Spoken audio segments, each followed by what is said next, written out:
Okay. For some, there we start. Let me just say two things before I start the video. I developed this working with the person who has developed our first year writing program.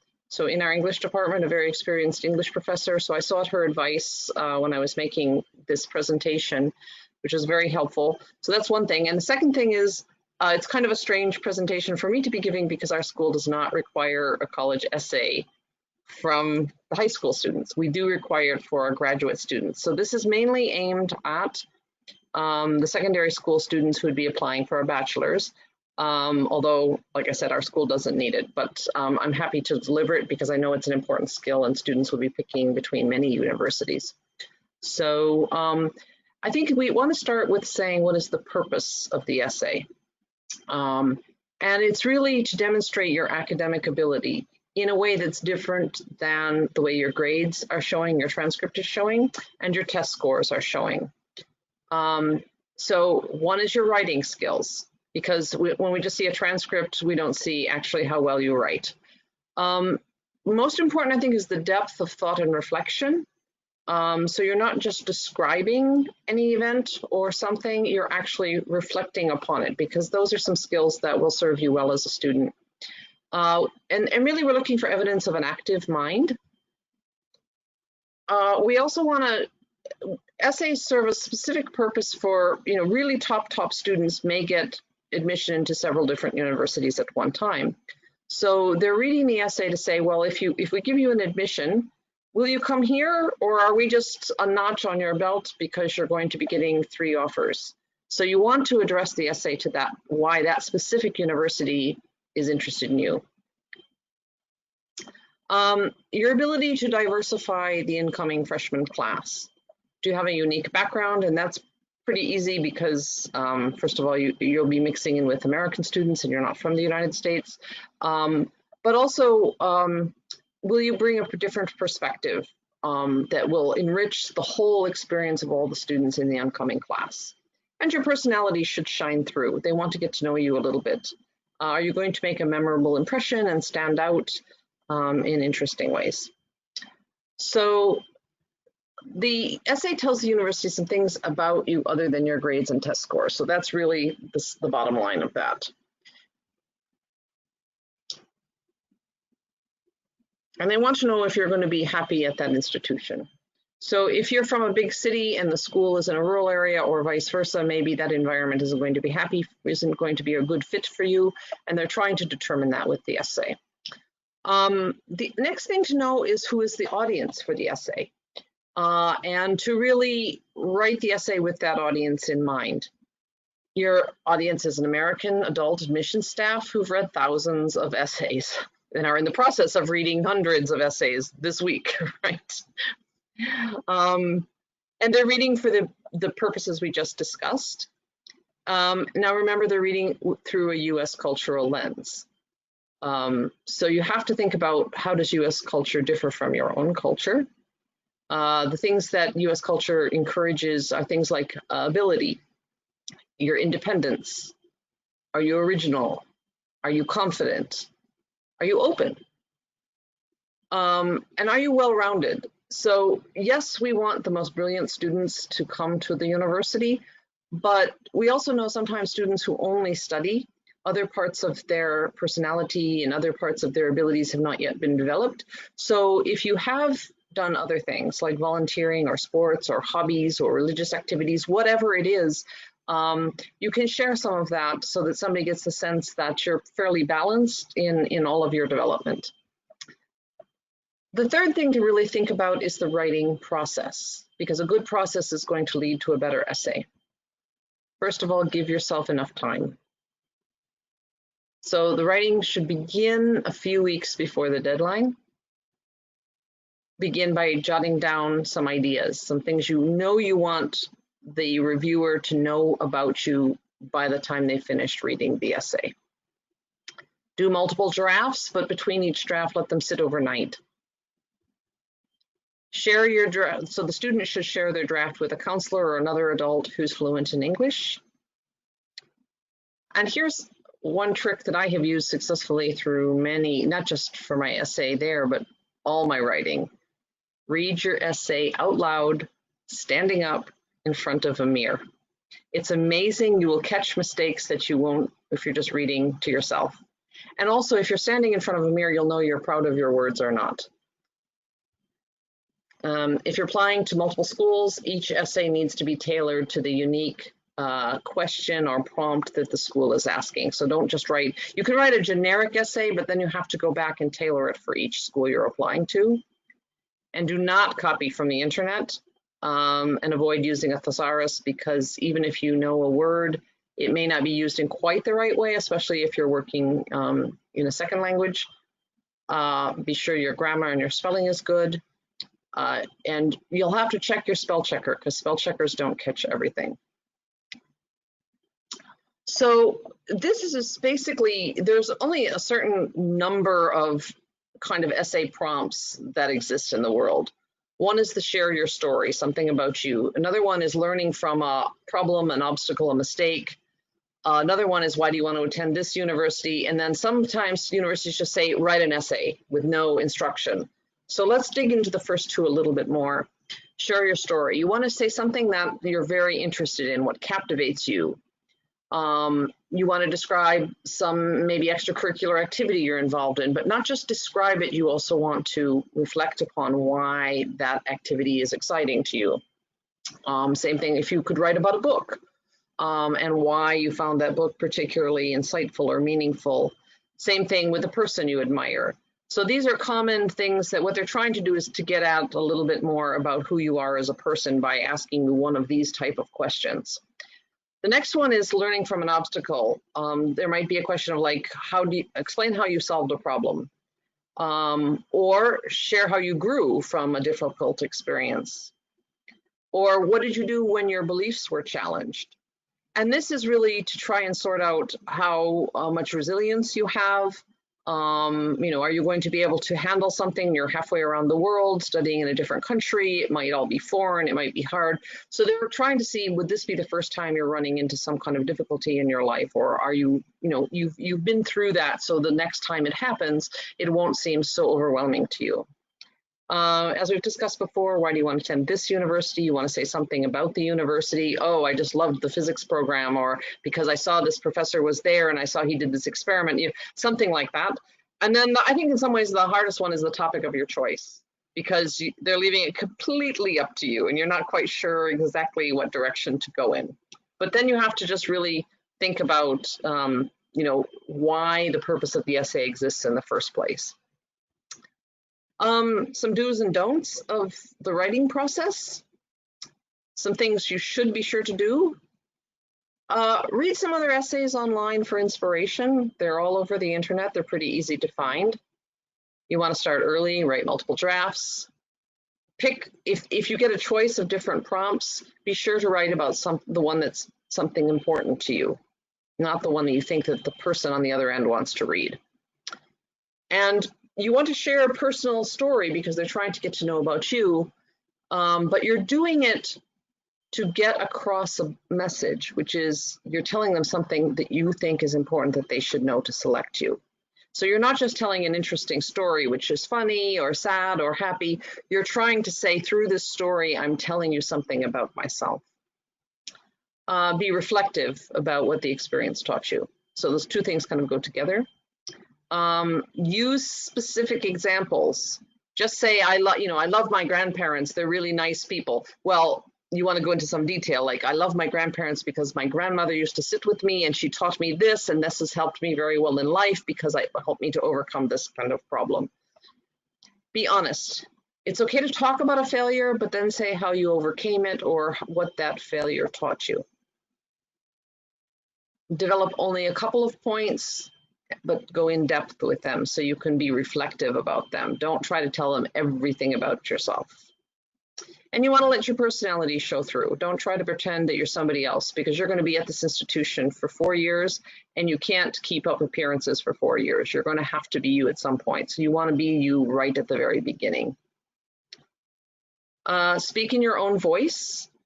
Don't try to sound more erudite than you are. Just be yourself. We know you're 18-year-old kid, and that's fine. Answer the question that's being asked, and your story or your essay should illustrate the topic that was being asked of you. Show your knowledge of the college. And you're going to need to know this anyway to be successful in the visa interview. So doing research on the college and really you know where it is, know what it's known for, know some of the things that the current students really like about the school, know how you're going to get from the airport, just those kinds of things. Again, correct grammar and spelling. Ask an adult fluent in the language to review you before you submit. And I say an adult, not another kid, because who's going to be reading it is an adult, and that is your audience. So it needs to sound good in the ear of an adult, not another teenager. Some things not to do. Don't let anybody else write your essay for you. People reading these essays see thousands of them. They know if it's been copied off the internet. So don't copy. Don't cut and paste from the web. First of all, we all have software now where we can just throw it through a software reader and we can see what you cut from here and cut from there. We had one experience where we had a male student hand in an essay and it turned out it was written by a woman. And obviously the student didn't get in. He just copied it from the web because it sounded good. Don't repeat your resume.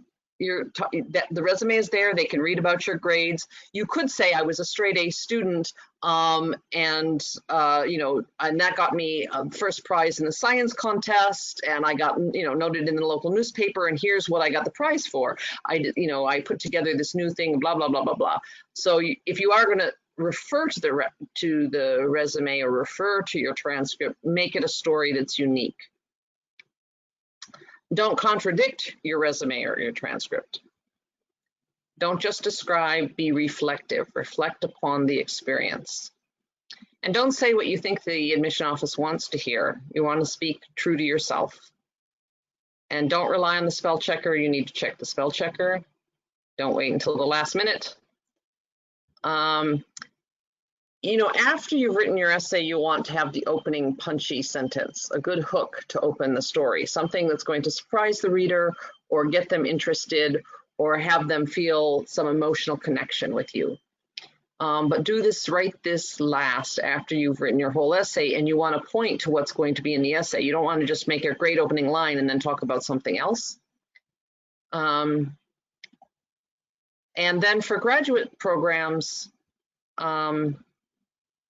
you're going to be focusing less on your personal story and more on your academic and professional goals and why grad school is essential for you to achieve your academic and professional goals. And admissions committee should come away knowing 3 things about you: what you want to study, why you want to study it, and why their own institution is the best one for you.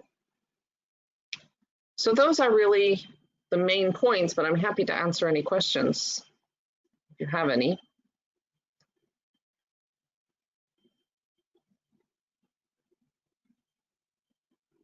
Hello, Cris. Yeah, your presentation was wonderful.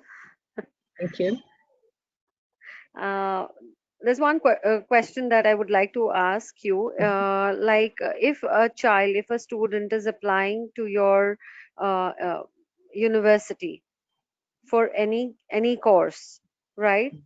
Would there be, other than these formalities, would there be any entrance examination as well conducted?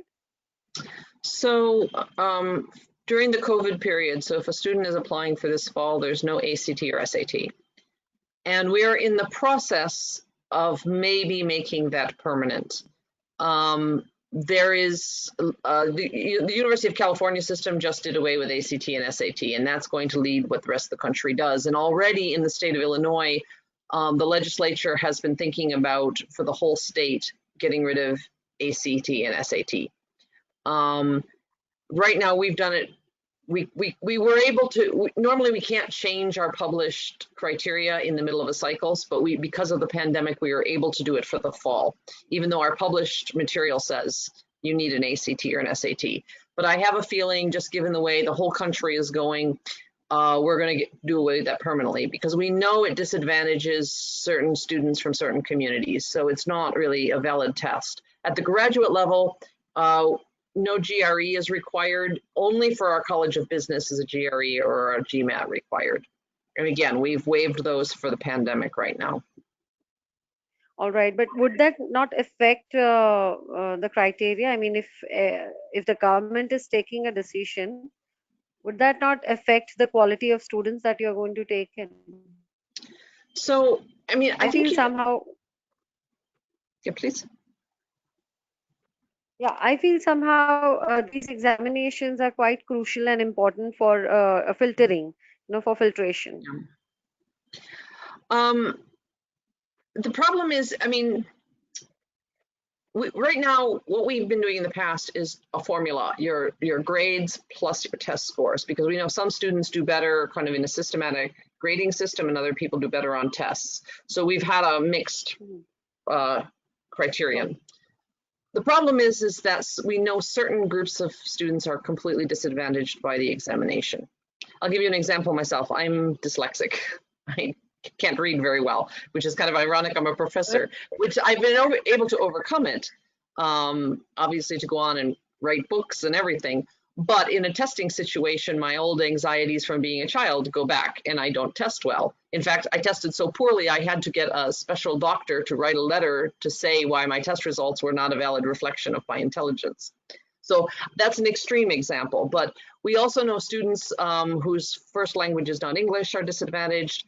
We also know even some of the questions are written in such a way that they advantage certain dominant community, whether that be Christian, whether that be racial, those kinds of things.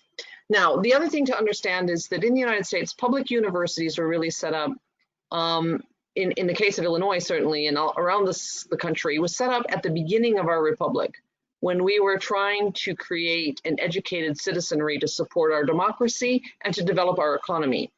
So the purpose of public universities in the United States is access. That's different from, say, Harvard, which is very, very, very exclusive, right? They're only going to take the very, very most brilliant students and they have their pick of them. But a public university, we know we're educating a wider range of students. We have very brilliant students here, but we also have students who are in the middle. And sometimes if they find the thing that interests them, they will become a brilliant student. But we know that they have at least the ability to complete college work. So we actually value that diversity in our student body because of the purpose of our university, the kind of university that we are.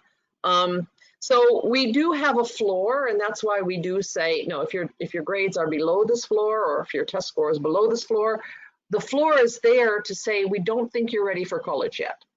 We often tell a student who doesn't meet our minimum, go to a community college. Maybe you'll mature in those 2 years and you can demonstrate to us that you're now ready. We don't assume that there's just so many people who are too stupid to go to school. That's not our starting assumption. Our starting assumption is that most human beings, if they apply themselves and if they have the right preparation, are capable of higher level thinking.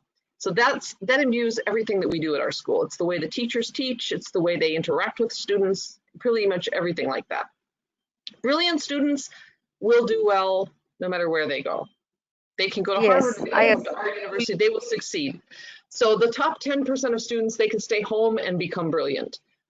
But our mission really is to work with that next band of students that with some assistance, with some guidance, they can really excel.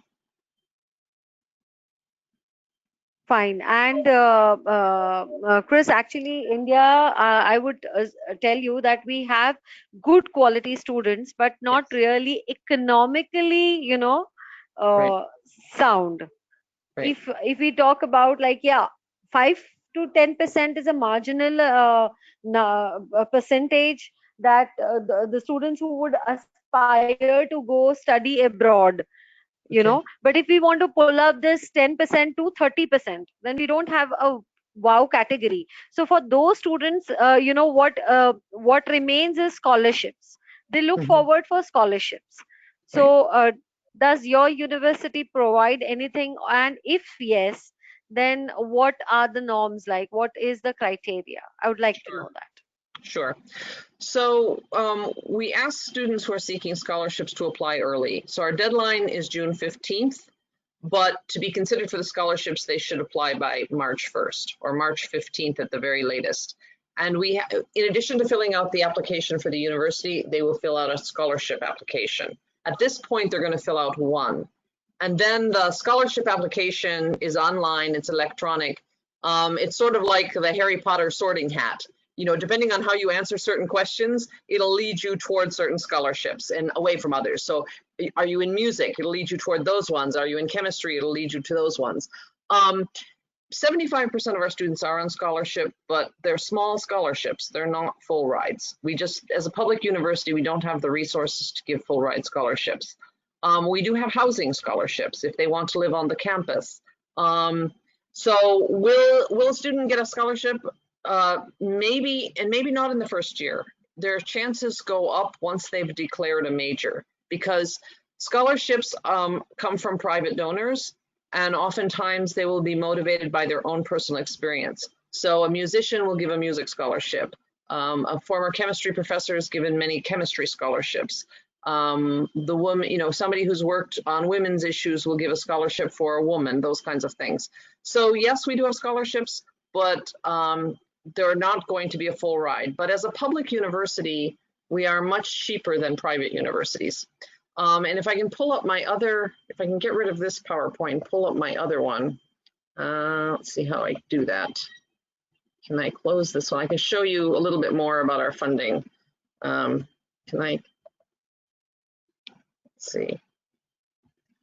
Okay, let me close this one, and I can pull this up here.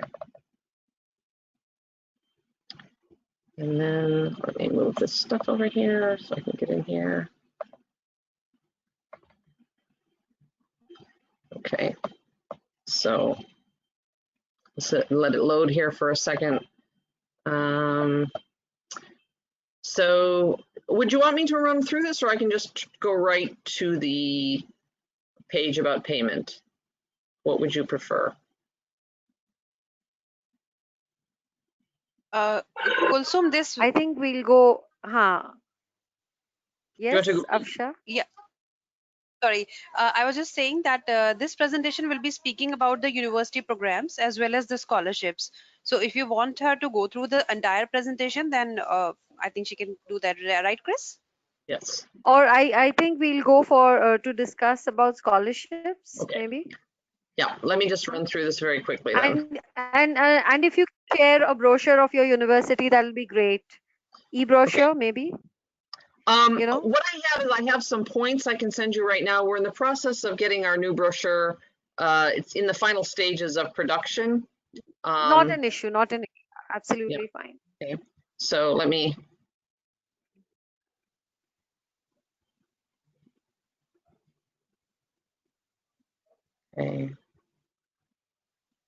Okay, so here is the page. And let me explain some of these numbers. The numbers in yellow are the costs of tuition for 1 year at NEIU, undergraduate and graduate. Now, you can see that compared to the tuition at a private university, we're much cheaper. And then on the far right, there's the publics. The average cost across the United States. Now, you'll see under undergraduate in yellow, $22,000, and right below that, you'll see $27,000. Now, there's a reason there's both numbers there. If a student is an international student in the United States, they must be full-time. Full-time can be either taking 4 classes, 12 credits, or 5 classes, 15 credits. You must be able to show the amount that's on the financial form to the US government to get the visa. So we post the lower number on our financial form, the $22,000 rate, because that's the tuition it would cost you if you took 12 credits for 2 semesters, so 24 credits for the year. Now, to get finished in 4 years, which is the normal length of a college degree, you would have to take 15 credits a semester, because the degree is 120 credits and most classes are 3 credits. Some students, we often suggest an international student start with just 12 credits because it's allowed and it gives them time to get adjusted to the school, get adjusted to the new culture, everything that they have to learn. And then, and many of our domestic students also just take 4 classes. And then you can have a choice of either doing 2 classes over the summer, or you could stay for an extra semester or so at the end. So not finish in 4 years, but finish in 4.5 or 5 years. So I'm not trying to mislead you with the amount of the cost. I'm just trying to show you that there is those 2 options, and the one is what we would demand. For the graduate school, there's also 2 numbers. The 17,000 it's lower because they only take 3 classes to be a full-time student. The number right under that, the 18, is for the College of Business and Management, and there is a surcharge on that school because it has AACSB accreditation. So I just wanted to show you, so already if you're going to a public university, you're looking at costs that are like in the range of almost half to a third less than the private universities. So I know parents love scholarships, students love scholarships, but if you think about it, you're already getting a scholarship basically given to you by the state of Illinois, by the taxpayers in many ways, if you think about it that way, right? And then for our scholarships, the best thing to do, I can send you, this would be some of our undergraduate majors that we find international students really like a lot.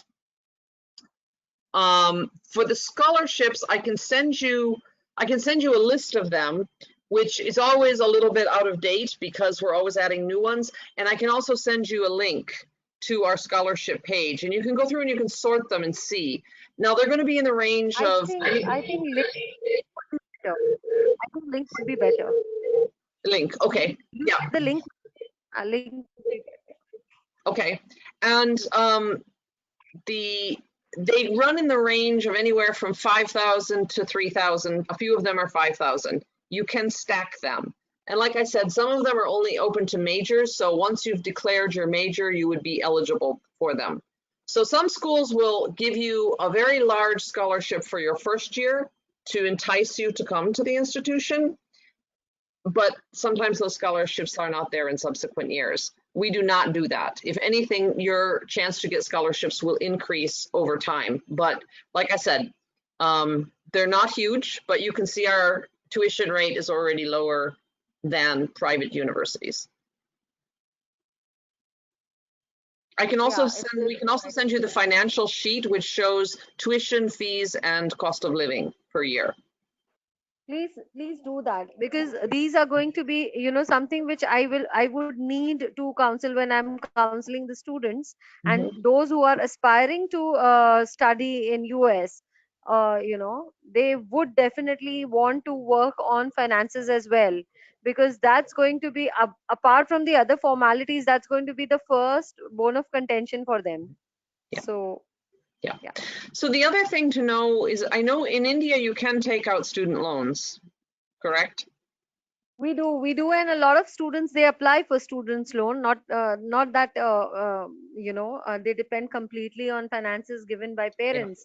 But again, there is a certain limit for the banks also to give loan. It again depends on what the father is doing, his occupation and his credentials which are there in the bank. They need to have some minimum kind of limit which bank requires. So there are processes which needs to be looked into. So it's always better that we work out on finances, because that's one of the area which is always spoken and thought, and of course that's the right area to be thought before taking up a decision to study in whatsoever universities. Sure. So let me say a couple of other things that are important. One is that you don't provide any money except the $30 application fee until you actually arrive. So there's no wiring money 3 months in advance to hold your place or something like that. And you can set up a payment plan. So you can pay by month, by quarter, by semester, however you want to do. The other thing is, depending on what majors the students take, if they're in the STEM disciplines, so science, technology, math, engineering, or if they're in accounting, those students will get paid positions in OPT, and they can stay for 3 years, because a bachelor's of science or a master's of science allows you to stay for OPT for 3 years. And I specifically mention those fields because people do get paid positions. So they're in a position to repay loans better than students who go into education or into the social sciences or even into general business. And we're in Chicago. We're the third largest city in the United States. We have a lot of Fortune 500 companies here, and our business school is very well connected. They have a board which is run by the CEOs of the different companies. So I think, you know, that's one of the other things to as students are struggling with finances, they really should think about, well, where is the school located? Because if it's in a rural area, I went to school in a rural area, there was no chance to get any kind of a job except waiting tables or something like that. I would have had to have moved from there to a larger community to do OPT if I had been an international student. So these are some other things around the edges as you're talking with students to really have them consider, because it does make a difference. The cost of living is a little bit higher in Chicago. Students do find ways around that by having more people live in a small apartment and those kinds of things. You know, and the other thing to know about the university, actually, just let me pull this back a second, is this might be relevant. We're located near the heart of the Indian community in Chicago, Okay. right near Devon Street. So, you know, if students are homesick, they can get their food, they can get spices, they can get all of the different vegetables and fruit they want. There's halal meat shops, so they can get, you know, clean meat. I even joke with them, if they fall in love, they can get a wedding sari and the gold jewelry, everything for a banquet. They could get married, you know, in a restaurant in Devon Street and be totally dressed and have everything. So, you know, it is one of the catches of our university is we're very close to this. University has planned everything for the students, even for their future. Maybe the parents won't appreciate this one. Cris, that was really interesting that they can even get married. No, seriously, there are beautiful sari shops and gold jewelry for weddings. I mean, you walk up and down Devon Street, and actually people refer to it as Devani because it is the South Asian community's street. Everything is there. I mean, there's vegetarian restaurants, there's Muslim restaurants. I mean, it's everything you would possibly want in a microcosm of South Asia is there. Okay. So. Fine. You took me through this presentation beautifully, I must say that. Thank you. Sitting in India, I started visualizing the university, the programs, and the best part was the last one which you gave. That was a real good one. Let me show you just a very, very quick video so you can kind of really get a sense of the school. And this PowerPoint is also available. We can share it with you. You can read it at your leisure. But let me just show you, let's see here. This one. Let's see. Yeah, this just takes like 2 minutes or something. This is downtown Chicago. Our campus, we're on the north side in a quiet residential neighborhood, right near Lake Michigan.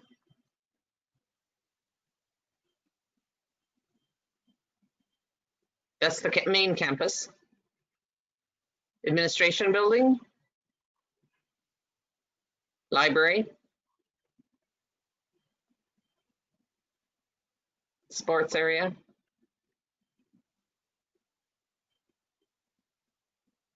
Science building.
So servant leadership is the philosophy of our school in terms of how we teach students to be in the world.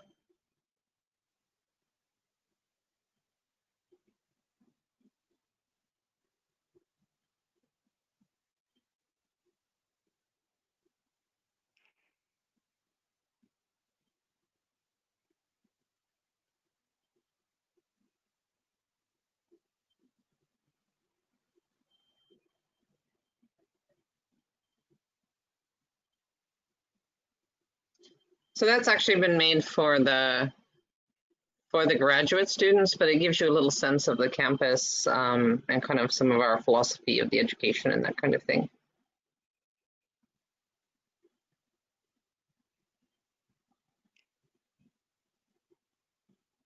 So. Yes. So I'm as I said at the beginning, I was chair of a department for 12 years here and faculty, so I taught, and my son just graduated from here last year.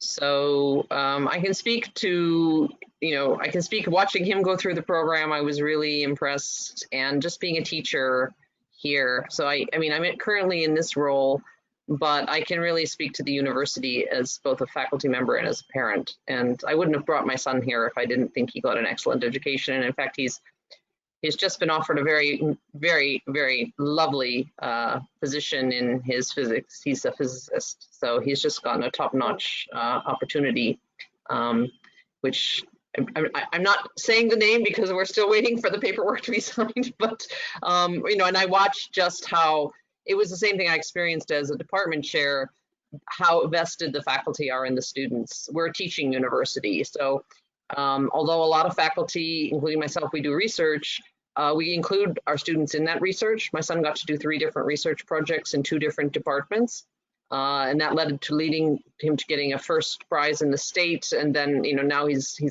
been offered a really nice position. So, it's that ability to work, that 16-to-1 faculty-student ratio, and that the fact that the teachers really are here to teach.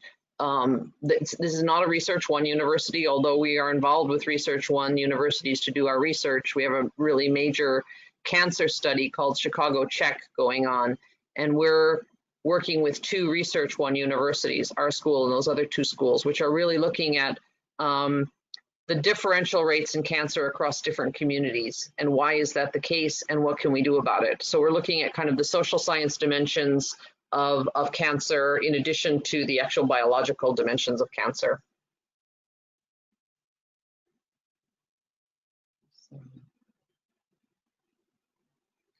But do you have some more questions for me? No, I guess I'm clear about what your university is like. As a faculty, you said. As a parent, you are actually talking to me. I'm fine. Yeah. I taught at a private, expensive liberal arts school for 16 years, and I like this place better. It's more lively, it's more real, and one of the things that we really pride ourselves on is the social mobility of our students. And that's measured by what is the income of the family and what is going to be the average income of the graduate. How much higher will it be than their family of origin? And we have one of the highest rates. A few years ago, we were ranked up there with MIT. Now, MIT costs a huge amount of money to get into, and then, of course, you're going to make more. But if you don't have a huge amount of money at the beginning of your life, the differential, the gap, is about as high. It's as high as it is at very good universities. So yeah, that means a lot, especially and we have a lot of students for the first person in their family who's had the opportunity to go to college. So we have a lot of support services knowing that that's the case. They can't just call up their auntie and say, how do I do this? I have a stupid question kind of thing. And we mimic that through things like our TRIO program, our success projects, all these different programs. So we don't assume that a student is completely comfortable at university. It's not they've come from a long line of professors. So it's like we really take them where they are at and really hold their hand till the point where they can fly by themselves, So we give you a raw mango and you ripe it and give it back to us. I have a funny story about mangoes. So this is something else you should know. If the student shows up on the days that we designate, I personally pick them up from the airport. I rent a van Okay. and I take all of their information. So you can tell a parent, my husband says, get one of your staff to do it. I said, no, I'm a mom. I know I would want I would want a responsible, So how not some kid bringing the student, right? So we did a tour in the back part of the library, back part of where the immigration is. The immigration officials took a group of us to say, okay, here's what's happened before you get the student when they come out. They land off the plane, what happens in between there? And they were giving us all the different rules. And they said one thing, don't bring food into the country. This will be really a big problem. Just do not bring food. If you do, you must declare. Even if it's chocolate or something processed, you must declare. If you declare, it's fine. But if you don't declare, then you're really in trouble. And so somebody raised their hand and they said, oh, well, we thought things that are in cans or packaged is okay. And they're like, no. And they said, and in fact, there was, most of the time if something's in a can, no problem. They said, however, we had one creative Indian student who had actually taken a mango, put it inside of a can, and welded the top of the can to say, oh my I'm bringing in processed food, but this was a mango from his village that his grandmother had wanted him to have when he got there. So they're like, no, we ask every single thing. So yes, I know the importance of mangoes. So. All right. Thank you so much, Cris. Thank you so much. Thank you for your time, especially on a holiday, right? So I appreciate it. You can send, will you send the items, or do you have everything? You have the link to the scholarship, and you have the list of all those different things, and then our brochure is still coming, right?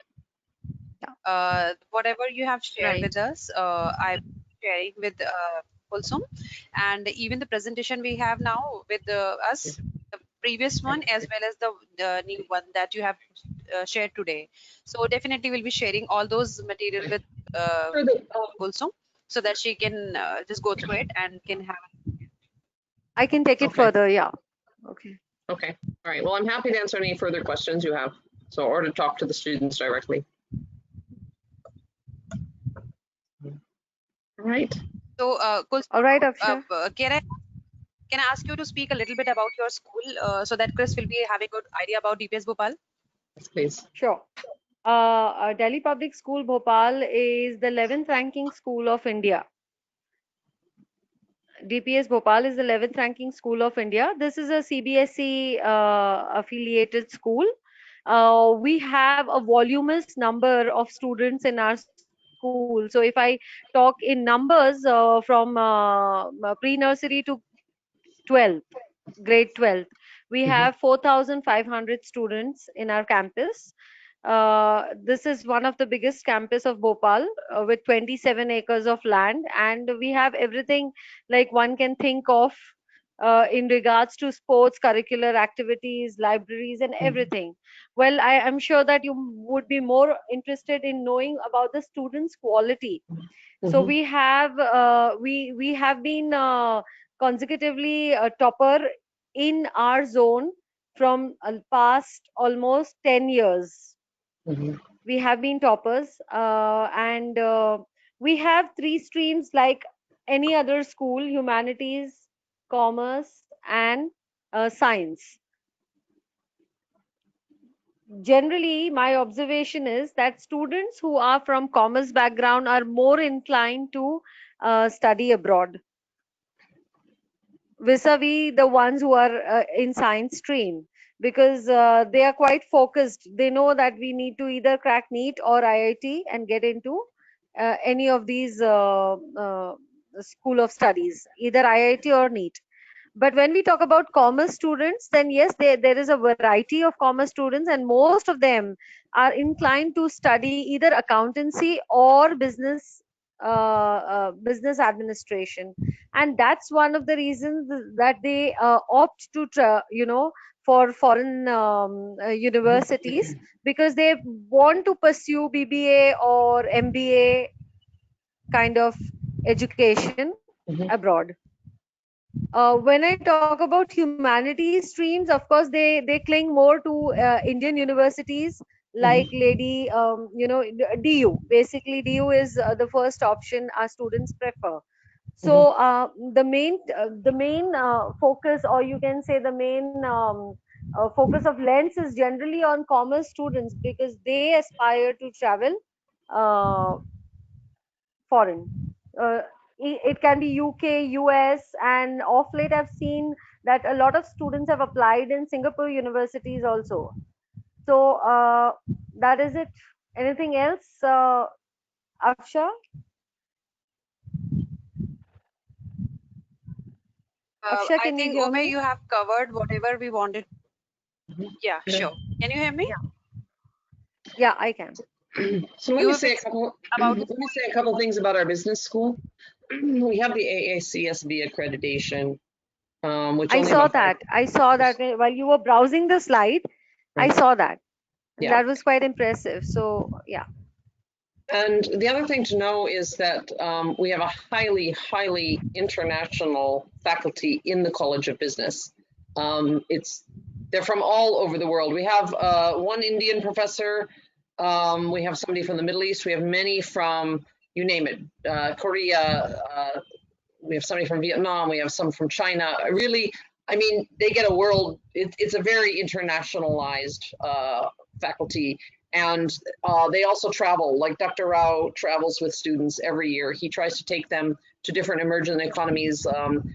A year ago, it was to Colombia, and then this year it was supposed to be to Vietnam, but the pandemic hit. So I would say, you know, for students who are really focused on international business, this would be really a strong possibility. And the best students get picked to run an international business conference every year from scratch. Their advisor works with them, Dr. Rao works with them, but literally they have to plan everything from soup to nuts. So they really, when they come away, they have that on their resume that they know how to they know how to prepare and run an international business conference, which is something else, which is very nice. And they do etiquette dinners, they do all sorts of things. So if those are the students that are interested in coming out, this would be a good fit.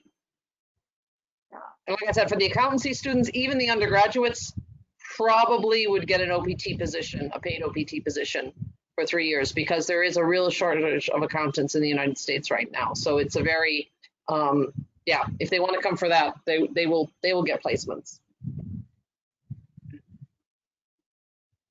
That's it. Okay. So I guess no other questions from your side, Kulsum? No. Okay, great. You'll be sharing, No, but you'll be I'll just sharing, have to yeah, ask you'll be sharing the Kulsum, link and Kulsum. you'll be sharing the brochure. Yep, for sure. We'll be And sharing the link as well for that scholarship, right? Yes. and the financial form also, I think, is good Right. to share, right? So I guess, Chris, you haven't shared that link with us, I guess. Okay, I will do that. If you could share it with us, we'll pass it on to Kulsum. Yeah, I will definitely do. I'll also share, there's something called a view book, which is now online, and if the student puts in what they want to study, those kinds of things, the view book kind of gives them a pathway through all the information that's tailored to their particular needs. So they don't get everything, it's just overwhelming. They walk them through undergraduate, oh, you want, you know, accounting major, here's the clubs that are associated, da, da, da, da, da. So it's also a very nice thing. I'll send that link too. Fine. Great. Okay, wonderful. It was nice talking to you. You wanted to ask Thank something, too. Afsal? Yeah, I was just asking Kulsum that Kulsum, if Chris would like to go for the second level with your school, so I think probably commerce students would be the Yeah, I students who would think be we'll, joining us for the session. what we'll do, we'll focus on commerce students only because I guess that's the chunk which majorly, looks up or aspires to study abroad.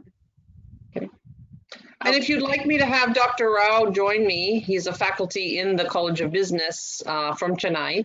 You know, I'd be happy. He's very happy to assist me if I do these presentations. Fine, great. Sounds good. We don't mind. Okay. Sounds good. So I guess it's a wrap for today's session. Okay. All right. Thank you. All Enjoy right. your Thank you, holiday. Chris. Thank you so much for your time. Thank you so Yeah. much. Okay. Thank you, Kulsum. Thank you for joining us. Enjoy Eid. Yes. Yes. Thank you, Nupur. Thank you so much. Thank you, Afsha. Thank you. Yeah. Thank Welcome, you. Bye-bye. also, and thank you so much for your time on this special day. And Chris, I actually intentionally asked her whether it is possible for her to come for the session tonight or not. She said, I am open for that. Don't worry. Thank you. I really Thank you appreciate all. that. Thank you. Thank you, Chris, for Thank taking you. out time. Thank you, Nupur. Okay.